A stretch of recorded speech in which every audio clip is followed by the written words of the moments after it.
नक्की सांगू शकतो sir. I have taken a well thought decision by my supporters. Okay sir. And it is well thought, very deeply thought. आज की काल खूप प्रश्न आहे. एक मेजर वास्को त्रास पडले. आपण पडलं सर. वास्को बस स्टँड जाऊन ना, फिश मार्केट जाऊन ना, no development. Number 1. Second, a land scam, Kumda land scam, person is taken in the BJP. Then the BJP पण आपण त्याच्या अंडर काम करतो. आज परिकर ना, BJP चेंज झालं. So you had a meeting with all your supporters. You were supposed to have a meeting yesterday. How was the response, sir? So excellent response. Today, where is the press conference in Panjim today? You have to join the Congress in the Panjim today. Yeah, in the Congress house. Contesting on a Congress ticket, sir, in Vasco. Mostly. Anything has been done as of now?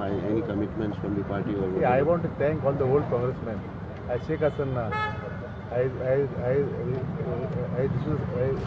next MLA was Simon D'Souza, or Tahir Carroll. They are not there, but they have brought Congress after Vasco. But Vasco basically is a Congress team, not a BJP team. Last MP election, so how many votes the Congress got? How many votes the BJP got? And my supporters, they all, Soul and Nana ki Baba to Congress was. Sir, in the past, you have been very strong in Vasco, and you got about 9 councillors elected in the recent civic elections. So, any more people joining with you in the Congress later? So, I decided that I am joining this today, and I hope you join with me. So, what about the Mandal members who are with you? Will they also join the Congress? I don't know. Thank you. Apple am your Mandal. Tell me. Okay, sir. All the best. Thank you.